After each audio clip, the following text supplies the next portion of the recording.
आ जाओ। Calculate acid test ratio from the following. Current asset इतना बोल दिया। अब करंट एसेट में क्या क्या है? तो प्रीपेड एक्सपेंसेस, करंट लायबिलिटीज, और current liabilities include bank of draft हो 5,000, इसी के अंदर 20,000 के अंदर ही है ना।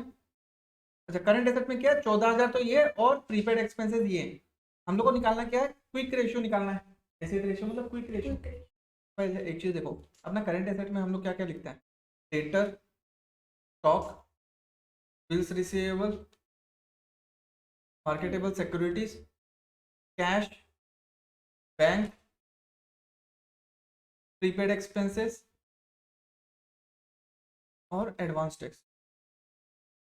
अच्छा, हम तुम लोग को ये बोला था कि अगर क्विक रेशियो निकालना है उसमें से हम लोग को 3 चीज हटाना पड़ेगा। एक तो स्टॉक, एक अपना प्रीपेड एक्सपेंसेस, और एक अपना एडवांस टैक्स। ठीक है, हटाने के लिए एक काम करो, उसका माइनस करके लेके चला दो। Current asset minus stock minus prepaid expenses minus advance tax is equal to क्या रहा यहाँ पे? Debtor, bills receivable, marketable securities, cash, bank, ये रहा। अच्छा, इसका मतलब ये क्या हुआ? ये क्या हो गया? क्विक एसेट हो गया। क्विक एसेट हो गया। अच्छा, ये इसके बराबर है तो ये भी क्विक एसेट हो गया। समझ गया? तो यहाँ पे ये क्वेश्चन में देखो, दोनों तरीके से कर सकता है। अगर तुम लोग को सब कुछ दिया हुआ है, debtor, bills receivable, marketable securities, cash, bank दिया, तो ये सबको प्लस करके तुम क्विक एसेट निकाल सकते हैं। बट तुमको बोल दिया कि सारा करंट एसेट का एक वैल्यू दे दिया। जैसे यहाँ पे करंट एसेट का क्या दिया है? वैल्यू दे दिया 50,000, बट उसमें बोला है कि प्रीपेड एक्सपेंसेस, एडवांस टैक्स और स्टॉक कितना है। एडवांस टैक्स नहीं दिया, खाली स्टॉक और प्रीपेड एक्सपेंसेस दिया। तो ठीक है, इस 50,000 में ये दो चीज माइनस कर दो ना, तो क्या एसेट निकल गया। अच्छा, और करंट लायबिलिटीज में क्या बोल दिया? बैंक ओवरड्राफ्ट इतना इंक्लूड है, वो भी माइनस करना पड़ेगा। नहीं, वो आएगा, एज्यूम कर लिया। ठीक है, वो एजम्पशन के ऊपर रहेगा। Is assume that the bank overdraft is temporary element. अच्छा, एसेट टेस्ट रेशियो का पहले तो फॉर्मूला लिखिएगा हम लोग। क्या फॉर्मूला है? फिर उसके बाद लिक्विड एसेट लिखिएगा। लिक्विड एसेट क्या होता है? लिक्विड एसेट का फॉर्मूला करंट एसेट में से स्टॉक और प्रीपेड एक्सपेंसेस 35,000 आ गया। करंट लाइबिलिटीज में हम लोग खाली बस 20,000 रुपया लिखिएगा। ठीक है, तो निकल गया। अब तुम लोग अगर एग्जाम में ऐसे करेगा, ऐसे लिख दिया क्यू आर, गलत है। ये तो हम तुम लोग को समझाने के लिए लिखा है। ठीक है, पूरा लिखना है। Quick ratio is equal to liquid asset by current liabilities. फिर उसके बाद लिखना है लाइबिलिटी, करंट एसेट कितना होता है तो सारा लिखना है। स्टॉक, डेटर, जो जो है लिख के, फिर उसका वैल्यू लिख के प्लस करके टोटल करना। हाँ, तो ये आ गया यहाँ पे। फिर करंट लाइबिलिटीज लिखना, फिर उसका वैल्यू यहाँ पे डालना। समझा? ये लिक्विड एसेट जो है ये आया कैसे? लिक्विड एसेट जो है 35,000 आया कैसे? पहले तो फॉर्मूला लिख लिया, फिर 35,000 कहाँ से आया ये सबको प्लस किया, दिखाना पड़ेगा। पता है, तुम लोग को पता है, बट एग्जामिनर को भी तो पता होना चाहिए तुमको पता है। समझ गया? अच्छा, 19 number, business is current ratio 3:1, quick ratio 1.2:1। If the working capital is 1,80,000, calculate the current asset and inventory. Same वही वर्किंग कैपिटल का फॉर्मूला क्या था विकास? वर्किंग कैपिटल का formula current asset minus current liability. LC को क्यों लिखते हैं? ठीक है, वर्किंग कैपिटल का फॉर्मूला ये हो गया। तो current ratio of the company is 3:1, therefore based on the current ratio the working capital is 3 - 2। मतलब अगर 2 रुपये 3 रुपया अपना करंट एसेट है, 1 रुपया करंट लाइबिलिटीज हो, तो वर्किंग कैपिटल इतना कितना निकल गया? तो 2 रुपया निकल गया। सिंपल सा बात है। इसको तुम लोग ऐसे मत करना, तो तुम लोग जैसे अभी बताया वैसे करना।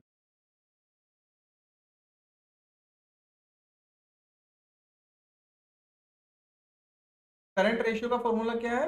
क्या रेशियो दिया? 3:1। तो लेट ले लेना, let current liabilities is equal to X और current asset is equal to 3x। ठीक है, ठीक है। तो इसके बाद अपना क्या है? वर्किंग कैपिटल का फॉर्मूला क्या है? Current asset minus current liabilities. सब बात है। वर्किंग कैपिटल कितना है? 1,80,000 था। करंट एसेट कितना है? 3x minus 2, sorry 3x minus x.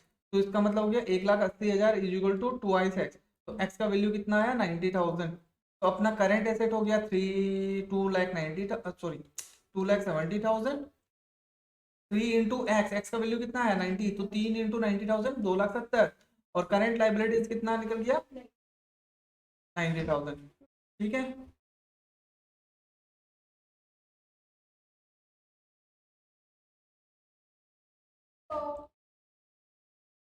अब उसके बाद बोल दिया क्विक रेशियो, ठीक है ना।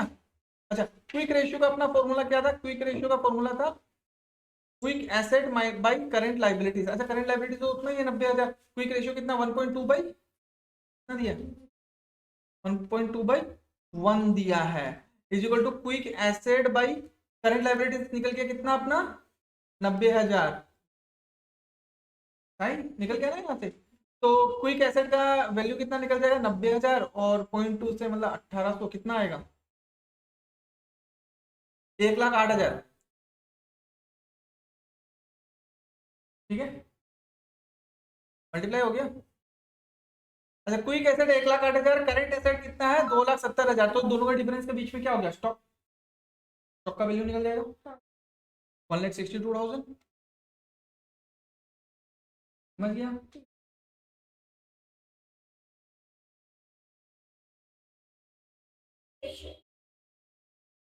Absolute liquid ratio. अच्छा देखो, हम लोग सबसे पहले क्या पढ़ा था? करंट एसेट पढ़ा था या करंट रेशियो पढ़ा था हम लोग, ठीक है ना। करंट रेशियो पढ़ा। करंट रेशियो मतलब जो पैसा कन्वर्ट हो सकता है 1 साल के अंदर। फिर उससे ज्यादा और लिक्विड हो गया क्विक एसेट, और उससे ज्यादा और लिक्विड हो गया एब्सोल्यूट लिक्विड रेशियो। मतलब इसको कैश में कन्वर्ट करने में थोड़ा टाइम लग सकता है, मान लो कि 12 महीना लग सकता है कैश में कन्वर्ट करने में। इसको कैश में कन्वर्ट करने में 6 महीना लग सकता है। इसको कन्वर्ट करने में अपना 15 से 30 दिन लग सकता है। एकदम समझ गया विकास? जैसे मान लो कि स्टॉक है, स्टॉक को बेचने में टाइम लग सकता है, तो इसमें से अगर स्टॉक हटा देगा तो क्विक एसेट बन गया। अब क्विक एसेट में डेटर भी आता है, अब डेटर से भी पैसा निकालने में थोड़ा टाइम लग सकता है। तो absolute liquid ratio is called cash position ratio, super quick ratio और super acid test ratio. Absolute liquid asset include cash in hand, cash at bank and marketable securities only. क्या हट गया यहाँ से? प्रीपेड एक्स, वो तो पहले से ही हटा हुआ था। स्टॉक, और स्टॉक तो वहां से हट गया था।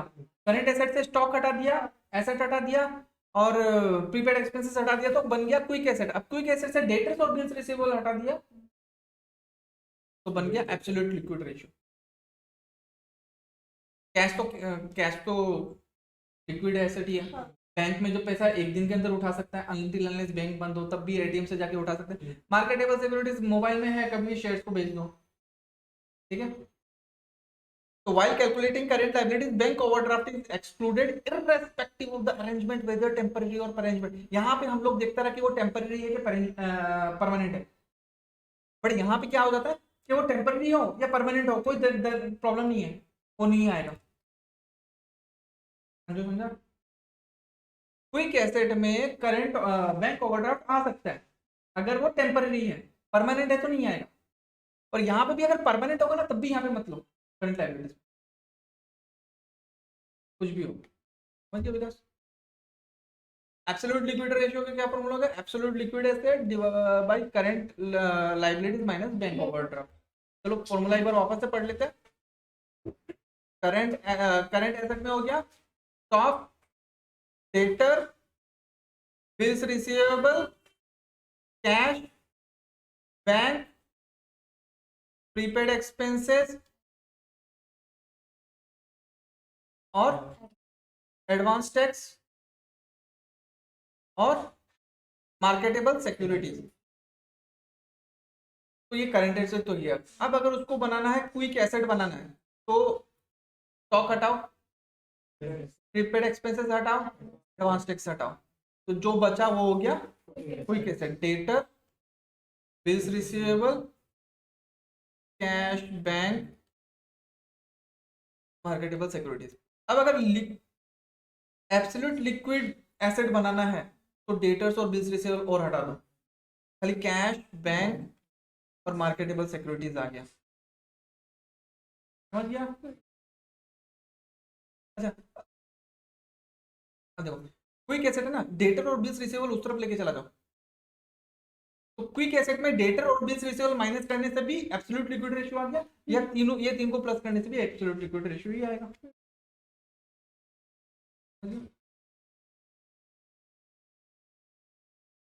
तो ये वाला कर लेगा तुम लोग 20 number homework. Absolute liquid ratio लेना है हम लोगों को, क्या लेना है, ये नहीं आएगा, ये नहीं आएगा, मार्केटेबल सर्विस ये आएगा, ये नहीं आएगा, कैसे बैंक, ये 3 चीजें लेना है। सबसे इजी तो यही है, absolute liquid ratio. Sundry credit आएगा, डिवेंचर नहीं आएगा, आउटस्टैंडिंग एक्सपेंसेस ये आएगा, बैंक ओवरड्राफ्ट नहीं आएगा, बिल्स पेबल आएगा।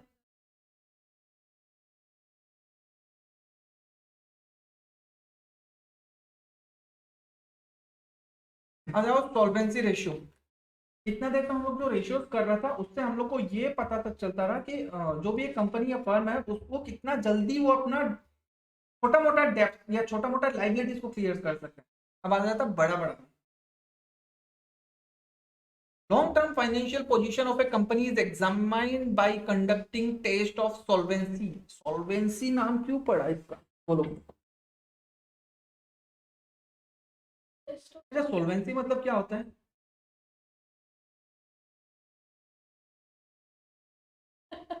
सॉल्वेंट, ठीक है, सॉल्वेंट मतलब ये होता है वो सॉल्यूशन नहीं जो साइंस में हम लोग पढ़ते हैं, वो नहीं होता है। अब एक्चुअली क्या होता है ना कि मेरा फाइनेंशियल कंडीशन कैसा है, ठीक है।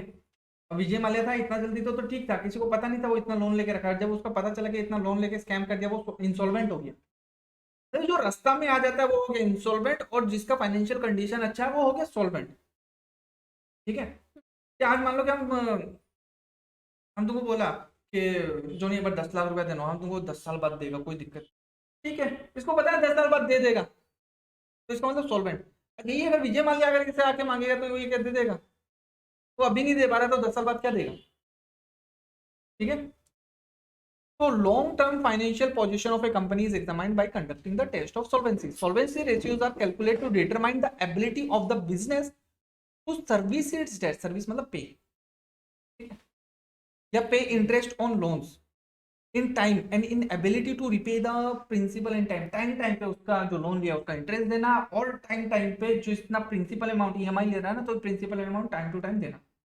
मान लो 10 लाख का लोन दिया, हम बोला कि 10 लाख का लोन लिया है, घर होम लोन लेता है ना, ठीक है, वो 3 साल का बैलेंस शीट मांगता है, 3 साल का बैलेंस शीट के हिसाब से तुम लोग को देता है, तो वो देखता है कि तुम्हारा बैलेंस शीट में कितना अच्छा तुम्हारा कंडीशन में है, ठीक है।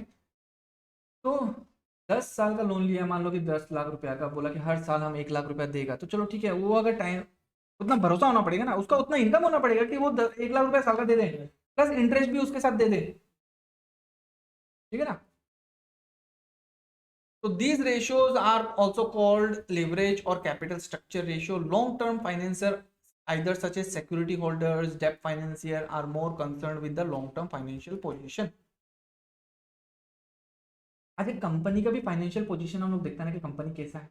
आईटीसी कंपनी कैसा है, बहुत बड़ा कंपनी है, ठीक है, उसको हम लोग लोन दे सकता है। अच्छा, उसको हम लोग लोन कैसे देगा? हम लोग डिवेंचर ले लिए तो वैसा बात, हम लोग लोन दे दिए। वही अगर छोटा मोटा कुछ कंपनी होगा, उसको उसका हम लोग लेगा क्या डिवेंचर, ठीक है। जैसे किंगफिशर कंपनी हो गया, उसका विजय मल्ल्या, उसको तो लेगा नहीं, ठीक है। तो उस पर डिपेंड करता है अपना। अब कितना तरह का सोल्वेंसी रेशियोज है, एक तो हो गया डेप्ट इक्विटी रेशियो, दूसरा हो गया प्रोप्राइटरी रेशियो, फिर हो गया डेप्ट ratio, total asset to dept ratio, interest coverage और डेप्ट। मतलब इजी है, ज्यादा हार्ड नहीं। डेप्ट इक्विटी रेशियो, डेप्ट इक्विटी रेशियो ये बोलता है, debt equity ratio indicates the extent to which the business is reliant on debt financing, creditors money versus owners equity।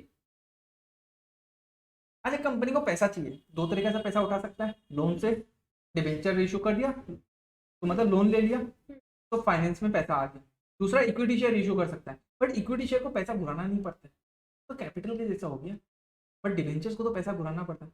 तो ये बोलता है कि एक जो कंपनी है, कंपनी का जो बैलेंस शीट है, बैलेंस शीट में उसका कितना यहाँ पे कैपिटल है, कितना उसका डिवेंचर्स या लॉन्ग टर्म डेट्स है। कंपैरिजन किसके बीच में हुआ? कैपिटल और डेप्थ के बीच में, लॉन्ग टर्म डेप्थ के बीच में, ठीक है ना। It is calculated as under डेप्ट इक्विटी रेशियो, क्या हो गया? लॉन्ग टर्म डेप्ट डिवाइडेड, ये प्लस नहीं है, डिवाइड है, ठीक है ना, divided by share holders fund. डेप्ट मतलब लोन, इक्विटी मतलब कैपिटल, तो रेशियो किसके बीच में हो गया? लॉन्ग टर्म डेप्ट और इक्विटी कैपिटल की, समझ गया। अच्छा, लॉन्ग टर्म डेब्ट में क्या आएगा? डिबेंचर्स आएगा, लॉन्ग टर्म लोन्स आएगा और लॉन्ग टर्म प्रोविजंस आएगा, जो अपना DOLL जो था, डिफर्ड डिफर्ड टैक्स लाइबिलिटी को छोड़ देना उसमें, ठीक है ना। शेयर होल्डर्स फंड में क्या आएगा? इक्विटी शेयर कैपिटल आएगा, प्रेफरेंस शेयर कैपिटल आएगा, रिजर्व एंड सरप्लस भी तो उसी का ही है, क्योंकि प्रॉफिट जाके रिजर्व एंड सरप्लस में जाता है, वो आ गया। Minus fictitious assets minus non realisable. Fictitious assets अपना कुछ एसेट है जो बैलेंस शीट का क्रेडिट डेबिट साइड में दिखा रहा है, एसेट साइड में दिखा रहा है, और उसका कुछ वैल्यू नहीं है, हम लोग खर्चा में लेना चाहिए था बट हम लोग वहां पे ले लिया,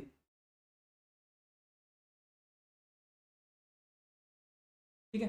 फिक्टिशियस एसेट्स तुम्हारा जैसे डिस्काउंट ऑन इशू डिबेंचर करता रहा, कुछ अमाउंट हम लोग PL में ले लेता रहा और कुछ अपना अमाउंट अपना नॉन करंट एसेट या करंट एसेट में दिखा देता रहा, वो सब हो गया फिक्टिशियस एसेट। एसेट साइड में आ रहा है बट एक्चुअल में है नहीं, समझ गया। एक तरह से वो खर्चा है जो हम लोग अभी तक PL में नहीं लिया, बट आने वाला टाइम में हम लोग उसको PL में लेके बैलेंस शीट से हटा देगा, तो ठीक है, आने वाला साल में अगर हम उसको PL में ले लेगा तो अपना प्रॉफिट तो कम हो जाएगा, है कि नहीं। तो इसलिए वो अभी माइनस कर देता है रिजर्व एंड सरप्लस से, उसके बाद माइनस कर देता है फिक्टिशियस एसेट्स या नॉन रियलाइजेबल एसेट, जिस एसेट का कोई वैल्यू नहीं है, बैलेंस शीट में तो दिखा रहा है वैल्यू बट उसको बेच के कोई वैल्यू नहीं आएगा, तो एक तरह से लॉस ही है वो। तो इसका मतलब लॉस होने से हम बैलेंस शीट से अगर एसेट साइड से कुछ वैल्यू कम कर रहा है तो अपने लायबिलिटी साइड से भी कुछ वैल्यू अपने को कम करना पड़ेगा। कहाँ से कम करेगा? डिबेंचर से नहीं कर सकता, लोन उनसे नहीं कर सकता, क्रेडिटर से नहीं कर सकता है, वो अल्टीमेटली कैपिटल से माइनस होगा, ठीक है ना।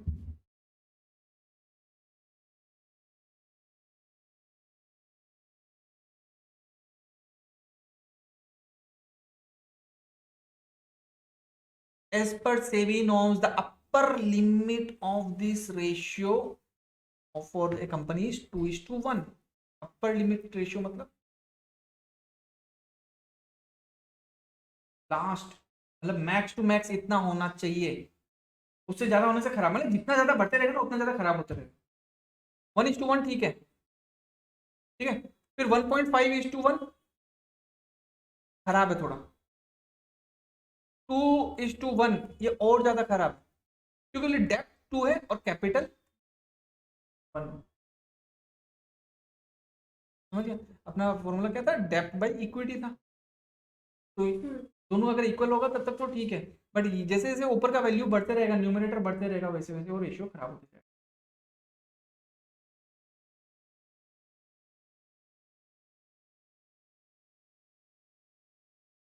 Illustration number 21, 20,000 preference share of 10 is 1.5 lakh, 2 lakh होना चाहिए था, 1.5 लाख क्यों दिया?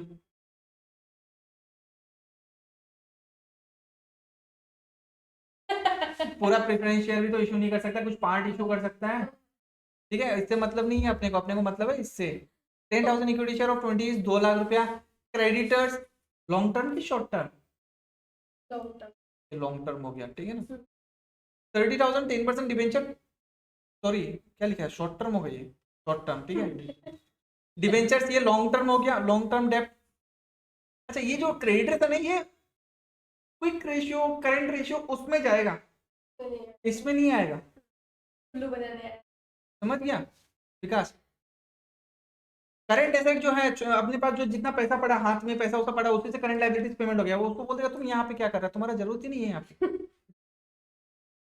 समझ गया। तो बोल देगा तुम जाओ करंट, या तो तुम करंट रेशियो में जाओ या क्विक रेशियो में जाओ या एब्सोल्यूट क्विक रेशियो में जाओ, तुम यहाँ पे तुम्हारा कोई दरकार नहीं है, तुमसे बड़ा बड़ा पार्टी बैठा है जैसे डिवेंचर्स। ये लॉन्ग टर्म हो गया। प्रॉफिट एंड लॉस क्या बैलेंस है? प्रॉफिट है कि लॉस है? बैलेंस शीट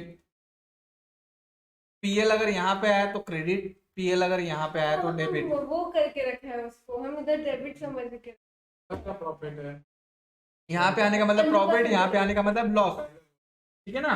हाँ। और ऐसे सिंपल से अगर समझ में नहीं आया तो LIC credit all income, LII में इनकम आता है, तो इसका मतलब मान के चलो ये इनकम ही है, ठीक है ना।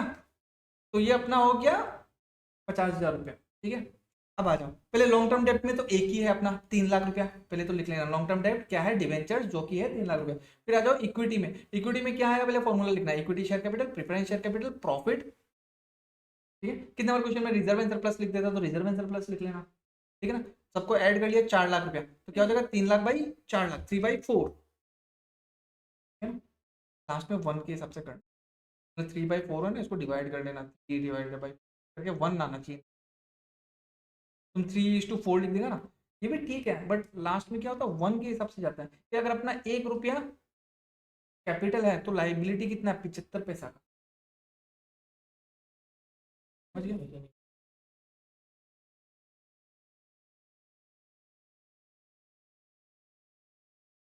Calculate dept equity ratio from the following information, total डेप्ट हो गया 9 लाख रुपया का, टोटल डेप्ट में छोटा मोटा डेप्ट भी प्लस बड़ा बड़ा डेप्ट भी, टोटल एसेट बोल दिया 16,20,000, करेंट लाइबिलिटीज बोल दिया 2,10,000। अब बैलेंस शीट से समझो, ऐसे समझ में नहीं आएगा।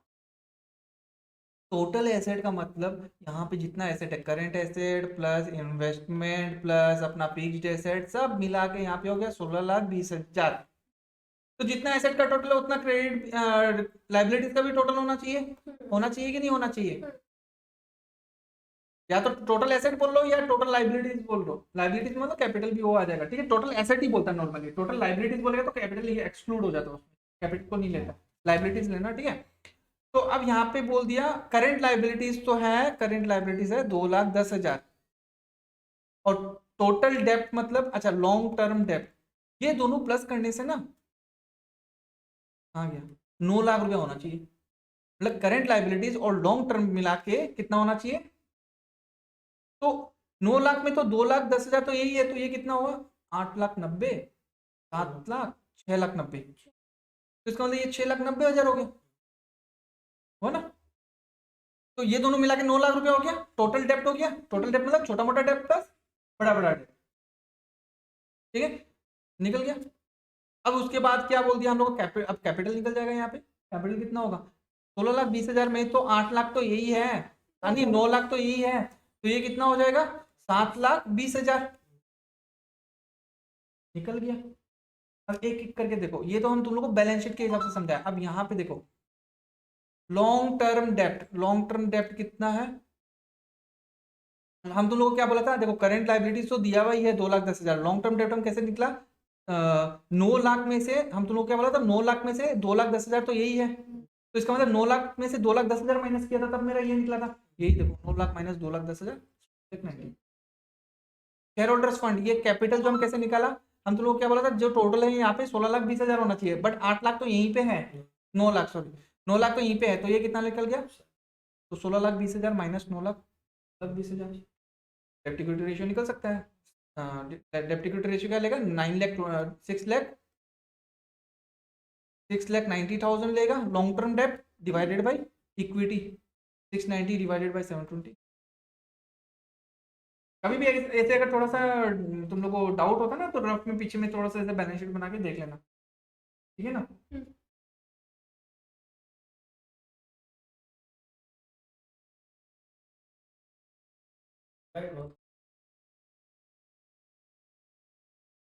The debt equity ratio of a company is बोल दिया 1:2, which of the following would increase, decrease or not change it, debentures redeemed, मान लो डेप्ट इक्विटी रेशियो DER, डेप्ट इक्विटी रेशियो है 1 लाख रुपया डिवाइडेड बाई 2 लाख रुपया, सिंपल सा बात हो गया, रेशियो 1:2। अब ये बोल दिया कि इसमें जो डिबेंचर है उसमें से 40,000 का पेमेंट कर दिया, तो अब डिबेंचर कितना बचा डिवाइडेड बाई क्या रेशियो आएगा, यहाँ पे कितना जीरो, 4 जीरो काटो, यहाँ पे भी 4 जीरो काटो, 3 ये हो गया 10, तो ये हो गया 0.3:1,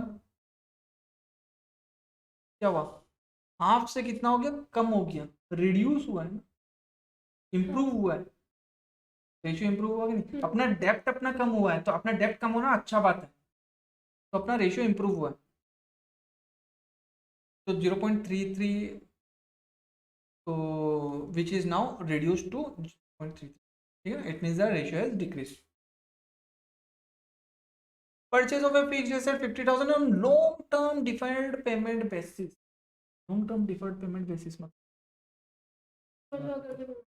जैसे मान लो कि हाउसिंग लोन लिया, हम एक घर लेना है हमको, ठीक है ना, तो घर बुक करना है तो वैसा बात है, हम होम लोन लिया है, मेरा एक एसेट के अगेंस्ट में हम लोन लिया है, तो ये लॉन्ग टर्म लोन हुआ कि नहीं हुआ? हम 20 साल में रिपेमेंट करेगा इसका, लॉन्ग टर्म लोन हो गया। मेरा ऊपर में मेरा जो डेप्थ है वो बढ़ गया, तो रेशियो अपना इंक्रीज हो जाएगा, होगा कि नहीं होगा? क्योंकि फिक्स एसेट से तो कोई मतलब ही नहीं है, फिक्स एसेट आ ही नहीं रहा वहाँ पे, रेशियो इज इंक्रीज, ठीक है ना। फिर उसके बाद क्या है, issued new equity share of 75,000। अच्छा 75,000 होने से ऊपर बढ़ेगा कि नीचे बढ़ेगा? नीचे बढ़ जाएगा, इक्विटी शेयर कैपिटल में बढ़ जाएगा नीचे का। तो तुम लोग को वापस तो नीचे बढ़ना का मतलब रेशियो मतलब बढ़ेगा कि कम हो जाएगा? बढ़ेगा नहीं, वैसे रेशियो तो बढ़ेगा ही। मान लो कि पहले 1/2 है, अब हो गया 1/3 हो गया, तो ये कितना हो गया? 0.5 होना चाहिए, और ये क्या होना? 0.33 होना चाहिए, तो रेशियो क्या हो गया? कम नहीं हुआ। ओ जब डिनोमिनेटर बढ़ता है ना, हाँ, कम ही तो होगा ना। जब ऊपर का बढ़ेगा ना तो रेशियो बढ़ जाएगा, रेशियो इज 24 नंबर भी देख लेना तुम लोग, ये है प्रोप्राइटरी रेशियो में क्या आ रहा है? वर्ड प्रोप्राइटर आ रहा है कि नहीं आ रहा है? प्रोप्राइटर, प्रोप्राइटर हम लोग वर्ड कहाँ पे देखा था? फर्स्ट ईयर में देखा था क्या? जो ओनर है, सिंगल ओनर होता है, उसको प्रोप्राइटर बोलता है, वो कैपिटल लगाता है, सिंपल सा बात है। प्रोप्राइटरी रेशियो वर्ड वहीं से आया, तो proprietary ratio throws light on the general financial strength of the company. This ratio establish the relationship between share holders fund to the total realisable assets. It measures the proportion of assets financed by equity. It also regarded as a test of soundness of the capital structure. Higher the ratio or the share of shareholders fund in the total capital of the company, better the long term solvency position of the company. इसका मतलब आ जाओ फिर से balance sheet में। अपना यहाँ पे total है 10 लाख का कैपिटल, 10 लाख का एसेट है, सब asset, fixed asset plus current asset. Capital है अपना 6 लाख का, लाइबिलिटी है अपना, लाइबिलिटी सब long plus long term liability, long term liability मिला के 4 लाख का, ठीक है। तो ये बोल रहा है कि 10 लाख का जो कैपिटल, 10 लाख का जो एसेट है, उस एसेट में कैपिटल कितना है, मतलब कितना पैसा से, ये कैपिटल का कितना पैसा से वो इतना इन्वेस्टेड है इसमें एसेट। ये समझो। अपना 10 लाख का टोटल एसेट है, ठीक है। अच्छा जितना यहाँ का टोटल है उतना यहाँ का भी टोटल है, तो यहाँ पे भी 6 लाख प्लस 4 लाख हुआ, तो 10 लाख यहाँ पे हुआ। तो ये बोल रहा है कि ये जो टोटल जो एसेट है अपना, फिक्स्ड एसेट करंट एसेट सब मिला के, फिक्स्ड एसेट प्लस, हाँ fixed asset plus current asset, fixed asset और करंट एसेट मिला के जो अपना टोटल एसेट है, इस टोटल एसेट में कैपिटल पार्ट कितना है?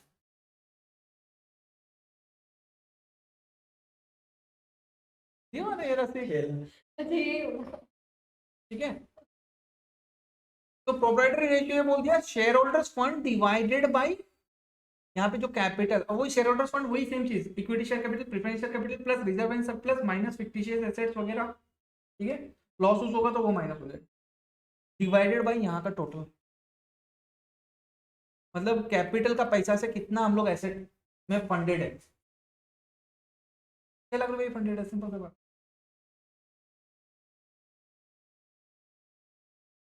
क्योंकि 4 लाख तो हम लोग लाइबिलिटी लिया है, long term loans plus current liabilities वही है, तो फॉर्मूला आ गया ना, शेयर होल्डर्स फंड 6 लाख रुपए divided by total asset 10।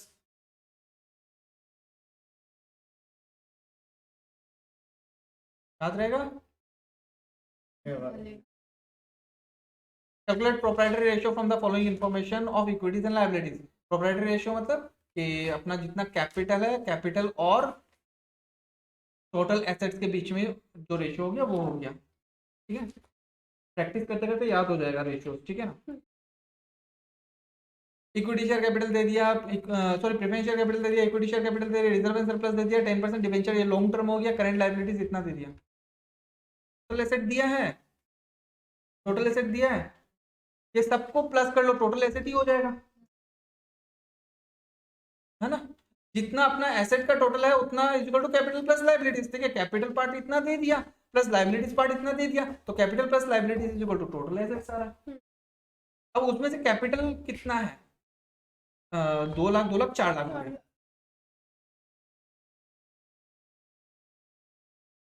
Total of equities and liabilities आ गया अपना 7,70,000 रुपया, ठीक है। As the total of equities and liabilities is equal to total of the asset, तो टोटल एसेट भी उतना ही रहेगा 7,70,000।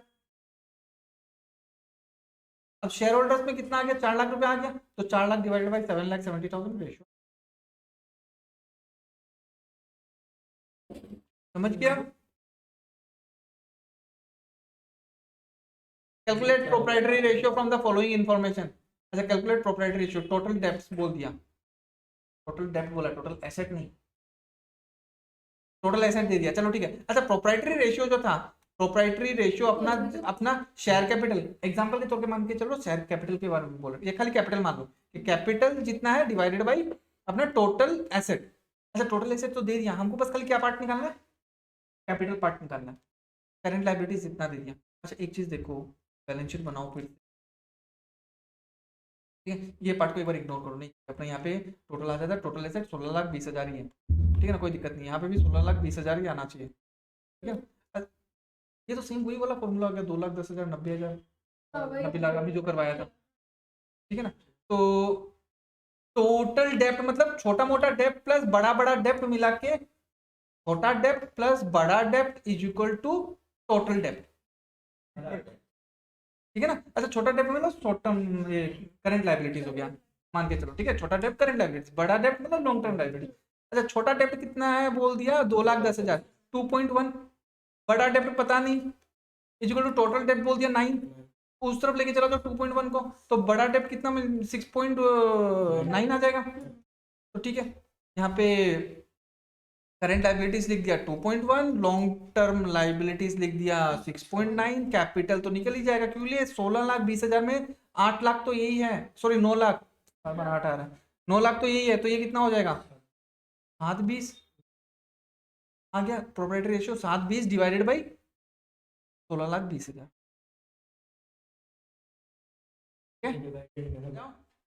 डेप्ट रेशियो। अच्छा, प्रोप्राइटरी रेशियो ये बोलता था कि अपना जो टोटल एसेट है, टोटल एसेट में कैपिटल पार्ट कितना है उसमें से। अब डेप्ट रेशियो में ये बोलता है कि हम लोग का जो कैपिटल एम्प्लॉयड है, उस कैपिटल एम्प्लॉयड में अपना लॉन्ग टर्म डेप्ट कितना है। व्हाट इज कैपिटल एम्प्लॉयड, ये नहीं कि कैपिटल लगाया, कैपिटल एम्प्लॉयड का फॉर्मूला हो गया total asset minus current liabilities, मतलब कि अपना जितना भी एसेट है, फिक्स्ड एसेट करंट एसेट, उसमें से अगर लायबिलिटी पार्ट को चुका दे, उसके बाद कितना पैसा बचा,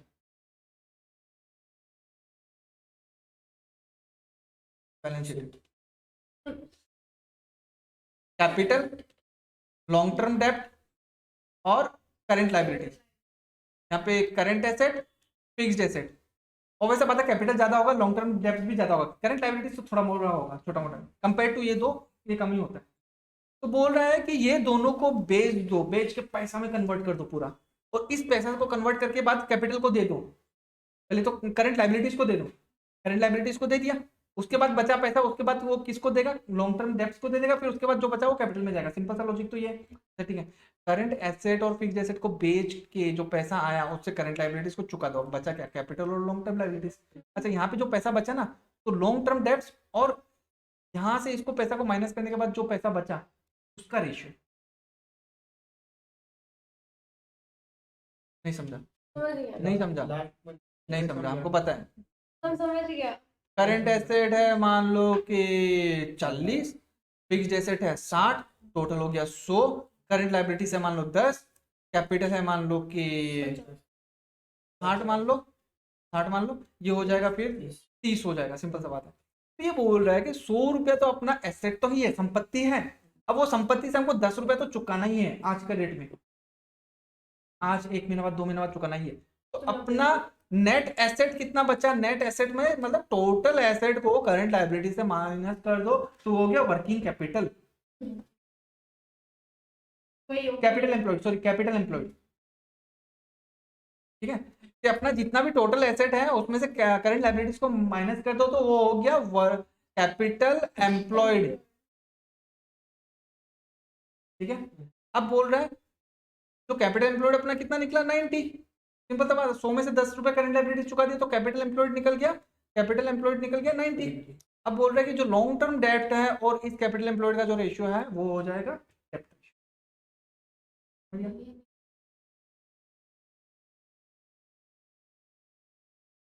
अब इसमें दो फॉर्मूला है कैपिटल एम्प्लॉयड निकालने का। पहला, टोटल एसेट में से करंट लायबिलिटीज माइनस कर दो, कैपिटल एम्प्लॉयड निकल गया। या ये दोनों को प्लस कर लो तब भी कैपिटल एम्प्लॉयड निकल गया। अच्छा, कैपिटल एम्प्लॉयड मतलब क्या है कि हम लोग बिजनेस में कितना पैसा लगाया। अच्छा, हमको बिजनेस स्टार्ट करना, मेरे घर में 1 लाख रुपया, हमको चाहिए 5 लाख रुपया बिजनेस में स्टार्ट करने के लिए। हम 2 लाख रुपया तो अपना कैपिटल लगा लिया, अब हमको 2 लाख रुपया चाहिए, हम क्या करेगा? बोलेगा जोनी 3 लाख रुपया दो, 10 साल बाद देगा।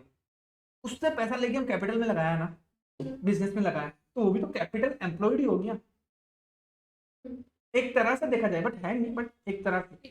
तो इसलिए ये दोनों बिजनेस में लगा हुआ पैसा है ना। कैपिटल लगाने से मेरा बिजनेस का एक्सपांशन करना है हमको, और बिजनेस जो है डिबेंचर्स क्यों इशू करता है? क्योंकि उन लोगों को पैसा चाहिए। क्यों पैसा चाहिए? ताकि वो लोग बिजनेस का एक्सपांशन कर सके, तब भी इससे भी बिजनेस एक्सपांशन होता है। तो ये दोनों मिलाने से भी कैपिटल एम्प्लॉयड हो गया, दो फॉर्मूला हो गया। ठीक है, तो कैपिटल एम्प्लॉयड क्या हो गया? Total asset divide minus current liabilities. ठीक है, तो डेप्ट डेप्ट रेशियो वो निकल गया, लॉन्ग टर्म डेप्ट डिवाइडेड बाय कैपिटल एम्प्लॉयड। और नेट एसेट बोल दिया, नेट एसेट भी मतलब वही कि एसेट को बेच के फिर लायबिलिटीज को माइनस कर दिया, तो नेट एसेट कितना बचा? लिख लो, फॉर्मूला लिख लो कॉपी में। ये तुम लोग को सीट में दिया था क्या? लिखा हुआ है क्या कैपिटल एम्प्लॉयड का फॉर्मूला? देखो तो होगा।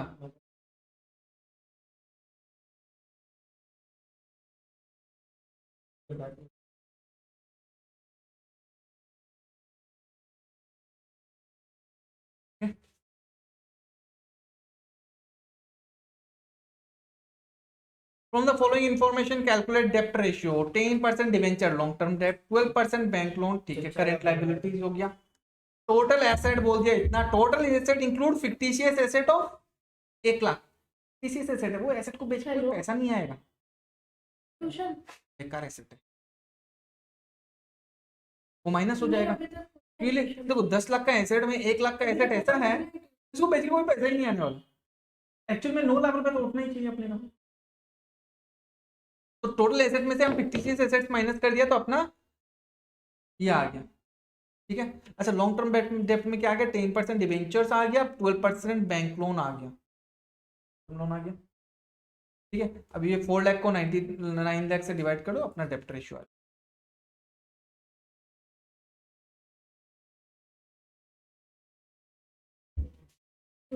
अच्छा, डेप्ट रेशियो का दो फॉर्मूला है, एक तो ये वाला फॉर्मूला है डेप्ट रेशियो मतलब लॉन्ग टर्म डेप्ट डिवाइडेड बाय कैपिटल एम्प्लॉयड, दूसरा एक और फॉर्मूला हो गया टोटल डेप्ट डिवाइडेड बाय टोटल एसेट। कोई सा भी कर ठीक है। तीन वही ऊपर वाला है, 10% debenture 3.5 lakh, 10% debenture 3.5 lakh, 12% bank loan 50,000, 12% bank loan 50,000, total asset 10 lakh, total asset 10 lakh, total asset include fictitious asset of 1 lakh, current liabilities अलग से बोल दिया 2 लाख रुपया। ठीक है ना। ऐसे देखो टोटल डेप्ट अपना कितना होगा? Debentures bank loan plus current liability सब मिला के अपना टोटल डेप्ट हो गया। टोटल एसेट कितना? वही 10 लाख में से 1 लाख रुपया माइनस किया अपना फिक्टिशियस एसेट माइनस करने के बाद 9 लाख, तो डेप्ट रेशियो भी उससे भी निकाल सकते हैं। वो कहाँ से सर के घर में भी मजाक नहीं कर, सर के घर में आपके सामने लगा देखना। आ जाओ illustration number 29। From the following balance sheet of Suraj limited calculate dept equity ratio, dept ratio, proprietary ratio. करो तुम लोग। प्रोप्राइटरी में मतलब कैपिटल लेना है हम लोग को, प्रोप्राइटरी में ये कैपिटल लेना है डिवाइडेड बाई टोटल एसेट में। हम तो बोला था ना कि टोटल एसेट में कितना पार्ट वो है। नोट भी देख लेना करंट एसेट में, ये 5 नंबर पॉइंट में नोट क्या दिया हुआ है, फिक्टिशियस एसेट्स वगैरह कुछ है क्या यहाँ पे? देख लो, ये रहा डिस्काउंट ऑन इशू डिबेंचर। वो कौन सी है?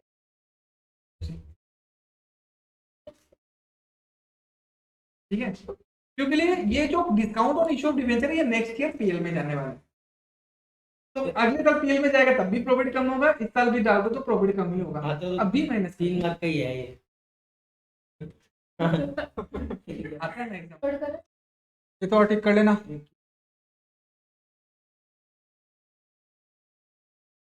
टोटल एसेट हम पहले टोटल एसेट से लिखा था, फिर हमने देखा हम मिस्टेक। बुक में देखो तो क्या है, पेज नंबर क्या है?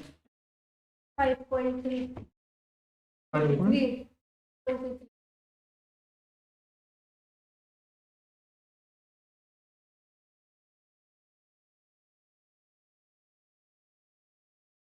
है तब एक कर लो काट के।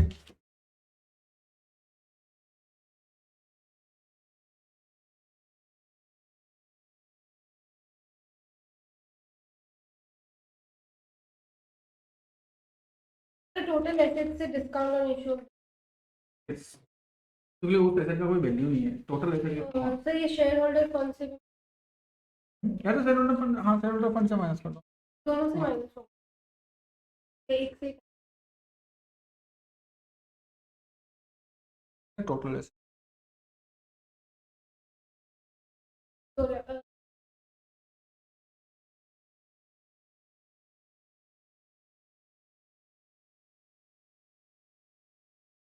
देख के किया था, तो चला गया आपने।